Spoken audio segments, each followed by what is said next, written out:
World Cup 2018, Argentina out! Very biased opinions. Very biased opinions. Biased opinions. Very biased opinions. Very biased opinions. Welcome back, everybody, to Very Biased Opinions. Haven't been with you for a few days. I know you're all... The amount of messages we've got saying, where are you guys? What have you been doing? It's flooring us. We got one. Sorry. 100,000. Million. But we're back now. We're back to talk about some last 16 games. We are, but before we start, can I cover some housekeeping quickly? You can. Firstly, thank you for everyone who's liked, followed, subscribed, all of that. You can find us on Twitter, @BiasedVery. Obviously, we're Very Biased Opinions, but our handle is BiasedVery. You can find us on Instagram as Very Biased Opinion 2018. You can find us on Facebook as just Very Biased Opinions. And you clearly have found us online already. And Very Biased Opinions on YouTube. So thank you for your support, and please, keep going. Good stuff. Very first game we're going to talk about is Argentina versus France. And was this game better than Spain-Portugal? Yes. I think so too. I think both teams brought more quality. I think just because it had the edge of being a knockout game as well, Yeah. just made it a bit better. But first of all, I'm going to start with saying Argentina started with no Higuain and no Aguero on the bench. What the fuck are they doing? I honestly don't. It made them get the worst out of Messi. But if you put Higuain up front, flanked him with Aguero and Messi, and put Di Maria playing in behind, and just went, we need to win this. Look at that, no team could deal with that firepower. And by the end of the game, France were having a hard time dealing with it. There's a goal in the 92nd minute, but no, it was mad. Also, I'm sorry, I know, I'm going to get ahead of us. Let's not talk this whole thing through. Let's go scattergun on this. You go for it. Di Maria's finish. Oh my god, out of nowhere. Out of nowhere. That's exactly what I put. Oh yeah. I did, yeah. It reminded me of an RKO. Yeah, it just... But Argentina were just not in the game. No. They were... to say it was out of nowhere is almost an understatement because I don't think they had any shots on goal. They didn't have any shots on goal. They didn't look threatening. No. Who was up front? Was it Messi? It was Messi. It was false 9. It was like the ball had nowhere to go. Yeah. And Messi, I always complain I don't think Messi's trying, and then I always double back and I'm not saying he's not trying, but it looked like he was trying to get things going in this game, but there was nothing happening. There was no movement. There was no anything. You needed a striker up front to disrupt a defense that when it came into the World Cup, we were going, this team's amazing. This France team is amazing. Man for man, they're one of the best in the world. They just haven't clicked. They clicked. Mbappe went nuts. I'm glad you started talking about Mbappe, because if you weren't going to, I was about to shout his name. Crazy. It just seemed like he was... Every time he got the ball, he was a threat. It was another It seemed world. like Argentina just couldn't deal with people running directly at them. Nope. And Marcus Rojo had to rugby tackle him. Marcus Rojo, the hero of the last game, when Victor Moses couldn't be bothered to mark him. Mbappe just ran circles around all of them. He was brilliant. The amount of fouls that were committed on him. Also, I like Mbappe, unlike Neymar, who seems to scream every time he goes down. Mbappe kind of just sits. He gets floored and he kind of just sits up and he's like... No. And he's 19. He's got the Martial thing going on though. This look of complete lack of interest when he's floored, just like... Again. So Griezmann scored the penalty, 1-0. He's been a bit quiet. Yeah, it's been quiet, but I never think he's the sort of player that... He's not a grab the game by the scruff of the neck. He's more like a Thomas Muller, I think. I think he'll end as one of France's top scorers possibly in his career. We're in England. We always call that sort of player a Lineker. The Lineker. He's a Lineker. Yeah. But as Tom mentioned earlier on, Di Maria did bring the game back to 1-1. And then second half, Argentina take the lead. Oh my god. Ricardo got the goal, but I've put it down as Messi proving again he's better than Ronaldo with an amazing assist. Obviously, with all the goals he had. Did you hear the commentators talking about how sublime his goal was against Nigeria? Sublime was the word they used. Yeah. Sublime. They did the same with the pass he did for the final goal. But very sloppy defending, but it was pretty much he tried to jump out. Yeah, he tried to jump out of the way, and he just opened his foot when he did it, and... but from that moment onwards, it changed. I thought Argentina were going to go through then. I know it's easy to say, but I just thought it was going to be one of those things where they just somehow managed to eke their way through round after round. The only thing that was going to grab the French back was possibly a screamer from 25 yards. That did happen. Did you see Fazio's back pass? when he Oh, just the come one on. where he almost ran to the goalkeeper to score. It's unbelievable. How That did that was even so happen? bad. The goalie was like running out, and then he just passed it to the side of him. I don't know. And but the game changed back France's way when who the hell is Pavard? I don't know, but that's goal of the tournament right now. Describe It has backspin on it. He approaches it. It's coming out of the zone, the box. You think, well, this is over. And this right back appears out of nowhere and hits it perfectly. Is it a half volley? The technique is amazing. It's you actually see it. He's cut down on it. It's like it's got backspin, and it backspins all the way into the top left corner from the right hand side. And you're just that went in, and I was in the sports bar at this point, right? And Stevie sat next to me, and we got a bunch of French and Argentines in front of us, and that goal went in, and everyone just started screaming and applauding. The entire sports center. There were people walking past just going. That was something else. Techers on techers on techers. In a tournament that seems to be a daily occurrence of having a wonder strike. Yeah. This seemed to trump them all. It was so good. This guy was playing for Stuttgart, I think, in the league below the Bundesliga, like a year ago. God. And he looks decent, although this is the first positive. I mean, his hair annoys me. Little French curls. I kind of want to slap him about a little bit. He looks like... I'm not getting into it, but... slap him about because you like him. Slap him about and take him home with me.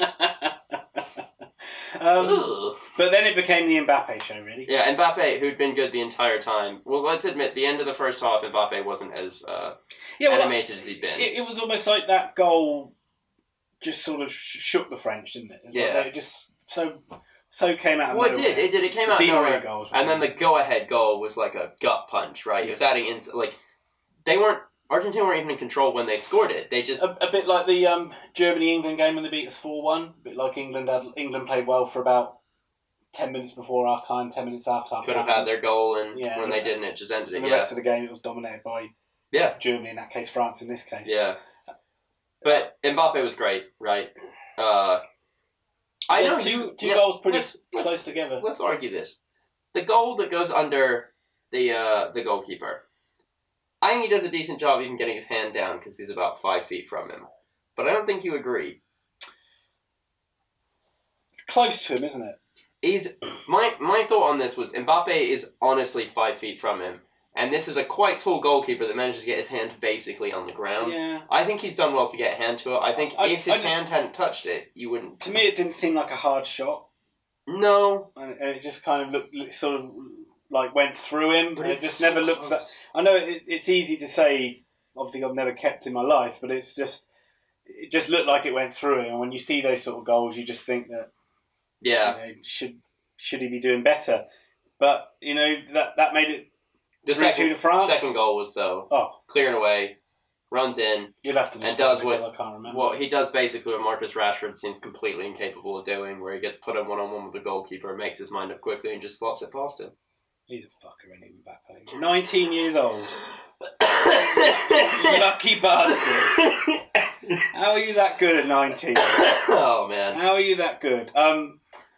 Argentina fans clapped him off, though. I like that. Yeah, that was a really nice touch. They're scum, but they're, polite scum. But... just said that on camera. I know. Aguero had his going in. Aguero did get a goal back in the last... So you had this kind of last minute where... They finally decided to attack. Yeah. They put Aguero on. Did they put Higuain on as well? Yeah, I think so. Higuain got brought on so late, right? He's like a... No, I don't think he did. I don't think Higuain did go on. Oh, no, he didn't. He was sat on the side just looking depressed. Yeah. But Aguero got it back to 4-3. It showed you the sort of when you've got those sort of strikers and you put balls into them, what they can do. It was a great header, great ball in. It was a good ball in. Again, it was called great because it was Messi. Yeah, it was a good ball in. Anyway, France went through. Well played, France. Argentina, get out of here. You should have gone out in the groups. And Messi, you're never going to win a World Cup. No. Did you see the black and white image they did where Messi's in black and white and Mbappe's in full colour and they called it the changing of the guard? Ronaldo going out, got no fanfare. None. From one GOAT to another GOAT, we move on to game 2. GOAT. It's very American though. It's the, what does GOAT mean? It means glorified... Old age timer. Knew we'd get it. So Uruguay played Portugal in the evening game. I'm glad you spelled it that way as well. Yeah, I know, I never spell it right. Uruguay, we highlighted them all the time at the start of the tournament, saying they're a dangerous side, and they proved to be a dangerous side. Yeah, they did. Hard to play against, annoying as hell to play against, and the one thing you don't want to do is go behind against them. No, so they took a really good lead. It was a good header, great Suarez ball in. The match... Hit him off his cheek. He did. It did hit him off his cheek, but it still went in the side netting, basically. But, essentially, this was not an exciting game. Portugal did not come to play especially attacking football. Pepe got a header to make it 1-1, and you just thought, okay, they're back in it and didn't deserve it a whole lot. They're going to do something from here. And instead, I don't know if you've seen Cavani's goal. I know you were in and out of that. No, I've seen the highlights. So Cavani's goal is so sweet. Wonderful. Oh, it's so sweet. Yeah, I love the timing of it where he's hit that just as the goalie's moving to his right. So it's just no chance. He can't even jump. Well, he wasn't going to get to it anyway, but he couldn't even jump, could he? I mean, it's inside netting, curling around the outside of him, but it's beautiful. And from that moment onward, the highlights, they didn't make it seem like Portugal had many chances. They didn't. I've highlighted Ronaldo in every single one of these we've done, and Portugal were my pick to win this all. So thank God we didn't war chart it to the very end, because I would have lost all my points now. But Bernardo Silva had a decent game. They waited way too late to put Quaresma on the pitch. Ronaldo, for all the great things he does, is now more of a striker than a midfielder, so he doesn't quite have the legs. Like, at the end of Figo's career, Figo still had a lot of acceleration and pace in him to try and drag his team along. Ronaldo has built himself now because he can see that time has taken its toll on his legs. He's not a guy who can get the ball off the back four anymore and run. No, he can't. And he tried a couple times, and he had good touches and stuff, but they needed someone else, and that team... Not in the same way Argentina are. Like, Argentina should do much better with Messi in it, but that team really has Ronaldo and not a whole lot behind him. And they did well when they tried, but it was just... It was a step too far, and if Portugal had Russia, I think we'd have had a totally different game on our hands. But Uruguay are so good defensively. If Godin doesn't end up at like one of the top 4 or 5 clubs in Europe at the end of this World Cup, I mean, I think that's the first mistake they've made at the back, was giving that free header away. Yeah, and it was a free header. Yeah, it was, but that's in 4 games. Yeah, so one mistake. Cavani limped off at the end. It was nice to see Ronaldo helping him off, but I think it was half Ronaldo saying, "Get the hell off the pitch." I feel so sorry for Cavani, always going through his life being second fiddle. Well, he was the star of this show. Oh, okay, good. Yeah, I decided to bring that back home. I know. So we had 2 games. France went through, Uruguay went through. That'll be an interesting quarter-final. It will indeed. So I think we've probably come to the second best match of the round, not because of the football played or anything, but because of how happy it made me.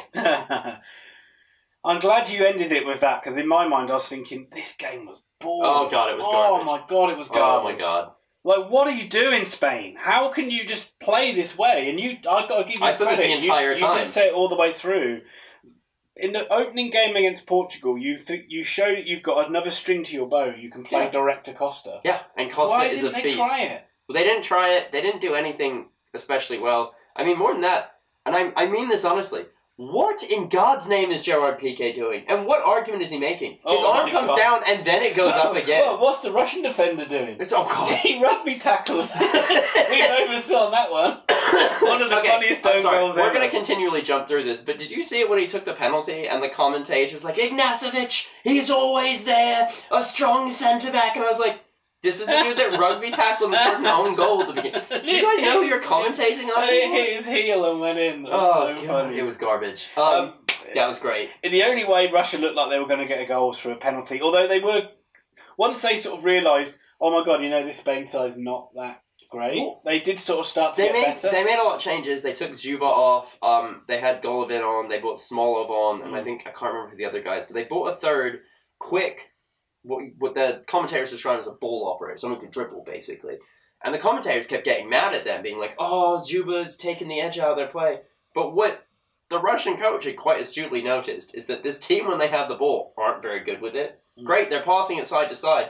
The minute they lose it, they fall apart. There's no formation set. They just seem to fall apart. And he was trying to get his players to run it down. I thought it was really astute, because it panicked Spain. And Spain kept, whenever they got the ball, trying to control the ball instead of drilling forward, because they looked afraid of what would happen. They were so lazy. So laboured in possession. It was all the boring. way through extra time. It was almost like you could have ended the game at 90 minutes and gone straight to penalties. There's been a couple games like that. Well, I guess you could look at most games like that because a lot of games tend to be.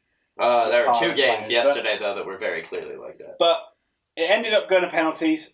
Russia won the penalty shootout. They did. And I'm going to call out De Gea for making a shit job of the penalties. I want to argue, but I can't.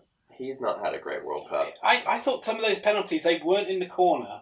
And that one that was the just one that rolled went back- just under him, Yeah. and you were like, because you look at the lost Akinfeev save, and he's passed the ball by a mile, and he just kicks his legs up high. his leg's low, and he kicks out. He sees the ball going near him, and he kicks out. De Gea, the ball goes under him, and you just see him go limp. He's like, "Oh, I'm not going to save this, am I?" Yeah. And it felt like De Gea epitomized Spain. Not bad. Because all of them played that way. Every player except for Costa in this World Cup has played that way. Costa played doggedly. He did his normal fighting style. Iniesta had a decent match, right? I'm not getting on Iniesta, but most of those players were just, they couldn't be bothered. But it ended up, Thomas, with Russia surprisingly going through to the quarterfinals. Very surprising. England's route to the final opens up even more. Well, mighty Gareth Southgate planned this all along. He knew it was going to happen. It was wonderful to see the reactions in the stadium, though. Not in the stadium, when they went to like the Moscow fan mile and stuff, seeing, probably like 2,000 or 3,000 people screaming and jumping up and down is always fun to watch. But the sheer joy in the stadium, you felt it from the TV. I mean, it was just really, really... Well, it's hard not to like this Russian team, truthfully. Yeah, I know. I mean, like, the commentators hated them. They had no interest in Russia doing well in this in any way, and it was interesting. They admitted today during the Brazil match that despite everything... Oh, no, it wasn't. It was yesterday. Gary Neville. Despite everything we've been fed about how terrible this is going to be, this has been one of the best World Cups. I want to keep talking about Russia, though. No, we have to move on. Do I have to take the hat out? Oh, God damn it. You can keep that one on. Go White Sox. Also, we've made a terrible mistake here. I'm going to overlook boo-boo. your ridiculous thing. Get Bill down and put him in shot. We apologize for all of you who are looking for Bill Manone. There's Bill Manone. Hashtag my brother. Hashtag So Andy Allen. That's not that one. Oh, Robert Allen. There you go. So the final game that happened yesterday was Denmark versus Croatia. Yeah. We had 2 goals in 5 minutes. Oh my god. The beginning of this was terrible. So I've been quite ill for about a week. And Beth got back from holiday yesterday and she's like, I really want to go out. And I was like, okay, I don't feel that well. And she's like, well, why don't I drive?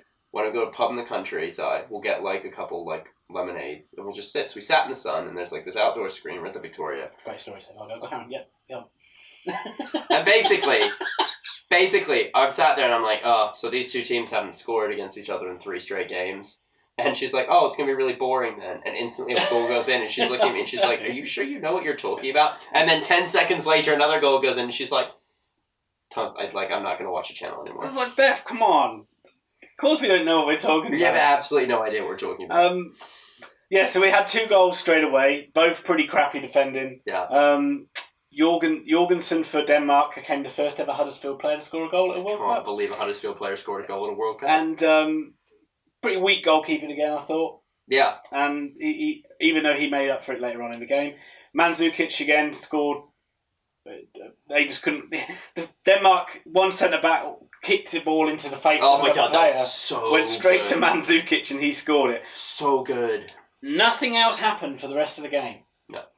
Including extra time. What I did find weird was this is a Croatia side we've seen play really well. Every round. Every game, sorry. Break teams down and play really good football and look very solid. But Denmark seemed to bother them with quite simple tactics of long balls into the box, long throw-ins, corners. I don't know if it's because we've gotten to the knockout stages, but they looked a lot less self-assured knowing that it could all end today. And I think we've noticed that in every team, and I think we noticed it in Spain, we've noticed it in Russia. Everyone knows that it could be over tomorrow, and they're really enjoying it. And I think that Croatia felt the pressure, and you saw it when their manager at the end of the match, instead of going to his players, went to the fans, almost to be like, we're sorry. It was almost a tacit apology. So you would say maybe against Russia they'll have a bit more belief? I think I was surprised at how little belief Spain had in themselves, and I can't see the Croatians not wanting to crush the Russians. But Denmark did seem to be the better side for large majorities of this game. They did The coach changed it around, didn't he, at half time? I found myself feeling bad for Kasper Schmeichel at the end of the game. Yeah, Kasper Schmeichel was amazing. Right at the end of extra time, Modric plays the ball through, and they end up bringing the guy down for a penalty. That was a definite penalty as well. New rules now say that's not a red card. Even though he's clearly denied. You know what's not worth debating? Anything FIFA says the same.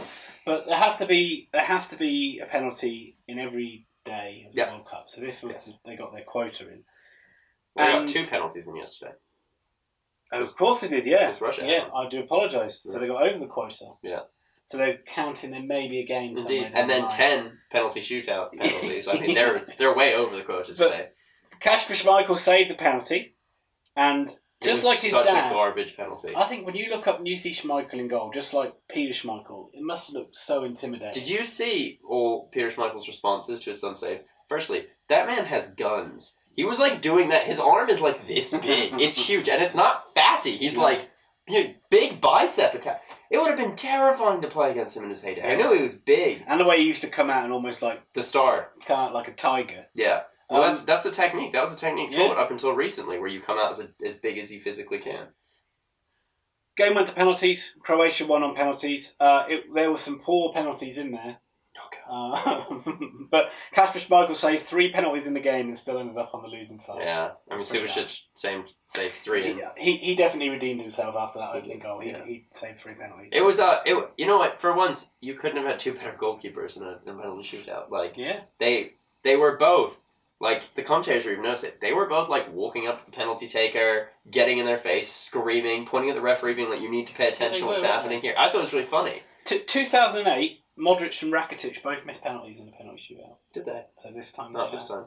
They came through. Rakitic, I thought, looked quite good in the game. It's interesting that you can have Modric and Rakitic in a team and not be getting through balls to a striker. But maybe you're right, Tom. Maybe it's the nerves. Maybe it does change, doesn't it? When you think, this could be the last game we play, we bite well. We don't want to make a mistake. Yeah. Than taking a risk. I think the next round will be a lot better. I think Russia, not a lot better. This is a perfectly good round. It was a bit boring, but I think Russia versus Croatia is going to be a good game, and obviously we'll be meeting them in the semi-finals because apparently it's coming home.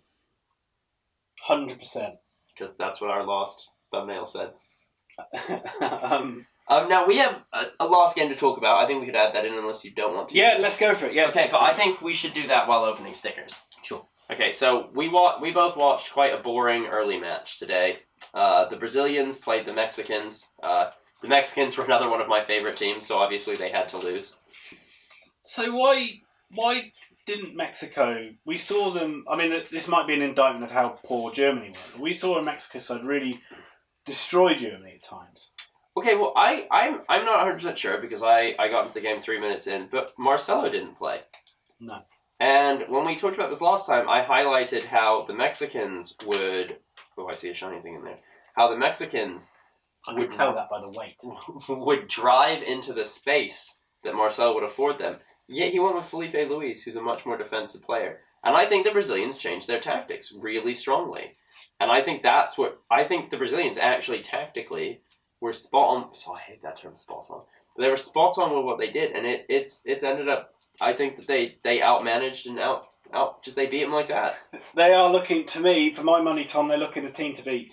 Yeah, well, we'll have to see the Belgium match, but I have a hard time arguing with you. I've got 2 really good stickers to show I know, you. I need to see these. Jordan Pickford and England World Cup 66. No! You're not well. He's not a well man. And for me, again, they just, what I've been saying all along, they look hard to beat. Usually, you always used to say, you can get at a Brazil side defensively. Yeah. I don't think you can get at this side defensively, and I think they're just they've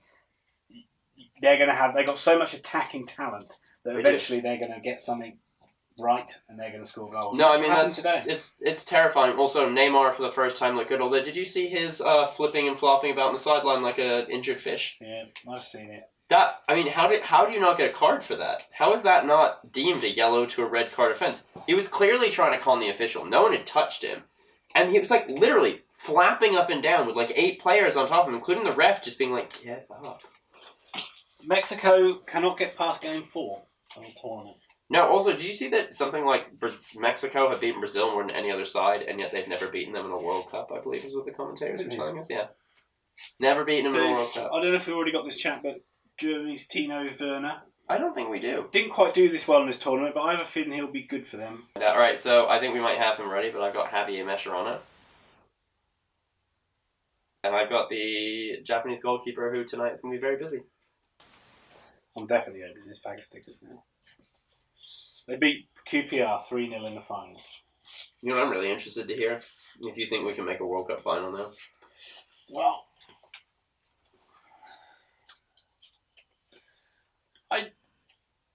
that wasn't really worth opening, was it? My thoughts are still that this game is going to be really hard. It's going to be really miserable watching it, and it's going to be really excruciatingly painful. Yeah.